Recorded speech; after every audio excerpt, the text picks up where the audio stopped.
Welcome to Coach Nick's Purposefully Fit podcast.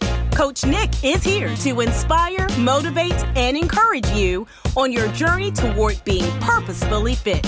Be sure to visit our website at www.iamnicke.com. That's www.iamnicke.com. Get ready to be purposefully fit with Coach Nick.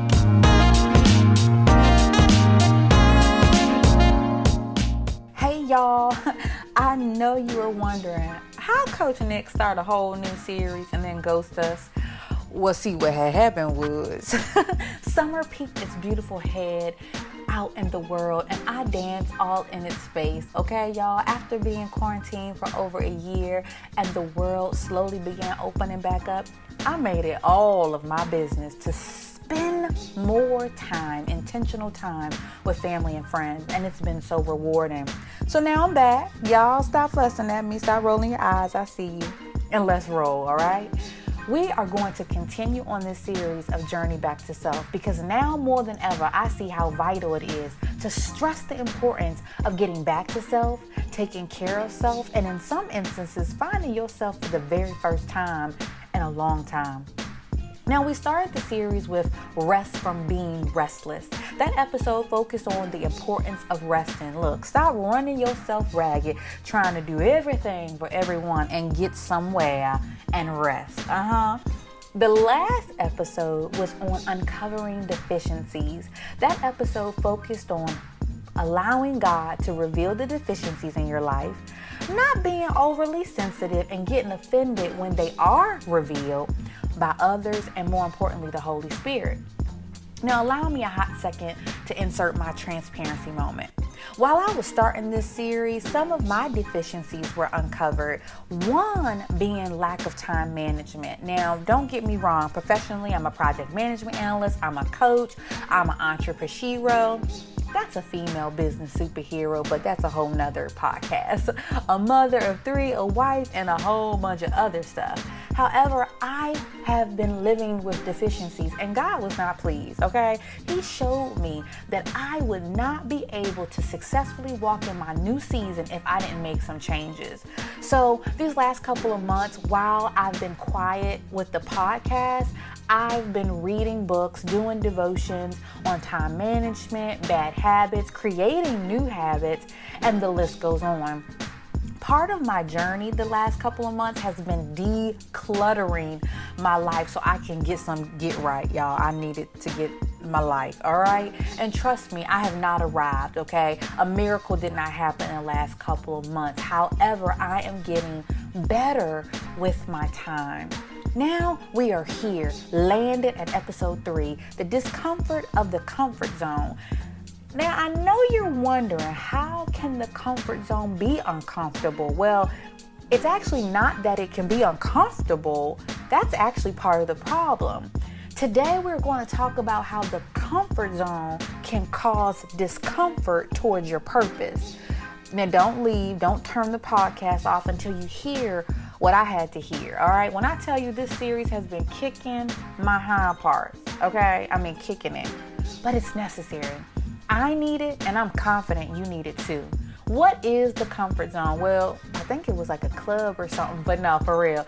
This is a safe place where you do not have to take risks. It's a mental, emotional, spiritual, and physical safe haven. It's a place where you find security. You build your life around the predictability of your schedule. You know what to do and how to do it, and you can do it in your sleep. If you had to. It comes easy, and some would say it comes naturally. It's a nice, cushy place that doesn't ruffle any feathers, and you could coast there, all right? You are in your driving lane, doing the speed limit. You a little fancy, you put the top down, but you got your blinders on, all right? You are feeling good. While the comfort zone sounds nice, it's also a place you don't grow in either. It's a place that becomes the perfect breeding ground for excuses. You can get so stuck that you look up one day and realize you haven't even lived. Ouch. Like some toes. I think my pinky toe was stepped on. There are studies that show we need a certain level of anxiety and stress to perform at a higher level. The Yerkes-Dodson law says there's an optimal anxiety. Can y'all believe that? An optimal anxiety level that resides just outside the boundaries of your comfort zone. It ain't far, y'all. It's just outside. This optimal anxiety states we will perform at a higher level when there is a certain level of uncertainty. What that optimal level is, it varies from person to person, but allow me a second to give you some examples, because at first I was like, is this real? And then it hit me. Oh yes, most definitely. It makes sense. When you start a new job, you may be a little nervous. However, the nervousness fuels something inside of you to perform at a higher level. When you start that new ministry, the ideas seem fresh and innovative. You are filled with excitement and joy of doing something new. When you begin writing that book, you know, that book that was in your belly, and now you actually start putting things on paper. Initially, you are nervous, but once you start writing, listen, the words flow onto the pages and you can't wait to get to the next chapter. Perhaps you started this new business. You stepped out on faith and you were shaking in your boots, and shaking is okay, y'all. But then you realize it helped create a greater fire inside of you, because now you were responsible for generating your income and you couldn't just be passive about it, okay? It gave you a little more oomph to the journey. Those are just a few examples of situations where we experience a certain level of anxiety, a certain level of uncertainty. I don't know whether I'll be successful. I don't know. Will they like my ideas? Will they buy my book? Will I get a new client? Will I make it? However, all of those questions fuel your desire to get to work. Now, in the comfort zone, these questions don't even come up. And I'm not saying stress goes away in the comfort zone. However, you are unbothered and typically unmotivated to do anything about it. For example, you go to work Monday through Friday with the attitude that I'm here to collect a check. You don't offer new ideas because you say, hey, they don't want them anyway. You have no desire to move up the ladder. You are just there so you don't get fired. You do just enough to stay under the radar, but not enough to shine. Does that sound familiar? I'm gonna let that marinate for a second. See, the comfort zone is a place that causes discomfort if you stay there too long. It's okay to be comfortable and get comfortable, right? It's just when you are there too long, an uneasiness begins to set in when you stay in a place past your expiration date. God has called you to move and you refuse because you are comfortable.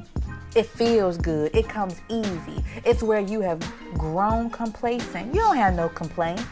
However, you start experiencing a slight pain mentally, emotionally, spiritually, and sometimes physically.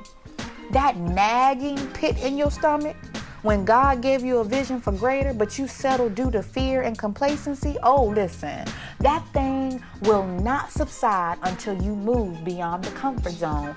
I know you may shake it off for a day or two and even a week, but guess what? It returns. You try to have a conversation with yourself that you're good where you are happy where you are, you are content. But you know what?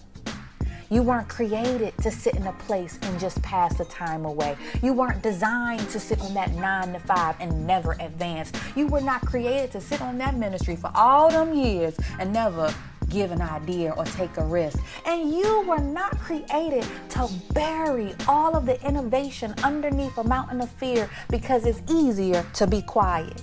Oh, no. Enough already. And if we're real, it ain't easy just to be quiet when you were created to speak. Oh, man, that's good. It's time to bust out of the comfort zone, y'all. I would say seek God, but chances are he's already been talking to you day and night.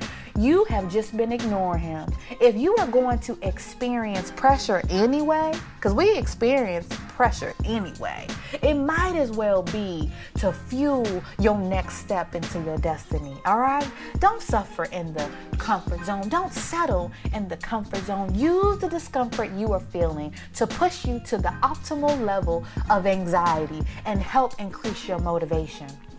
Did you know that stepping out of the comfort zone will help prepare you for difficult times? It will also increase your productivity. You will be able to take the limits off and expand your territory and your experience outside of the comfort zone. Your creativity all of a sudden is like bouncing all over the roof, y'all. You will gain more self-confidence outside of the comfort zone. You will even feel more alive. And listen, y'all, come here. You will age better, okay? When you come outside of the comfort zone. There are so many benefits outside of that zone that you have been in. Oh, yeah, you know you've been there too long, right? If you are ready to journey back to self or to discover who you really are, it's time to become a risk taker. And I'm not telling you to wild out. However, I'm telling you to jump on the edge of your comfort zone and see where the magic happens. The world awaits, and it's time for you to live. Get up and live.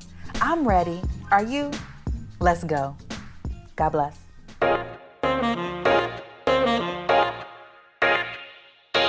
You have been listening to the Purposefully Fit podcast with Coach Nick. Visit her on the web at www.IamNickE.com. Spread the word to help others get purposefully fit by subscribing to this podcast. Thanks for listening to this episode of the Purposefully Fit podcast with Coach Nick.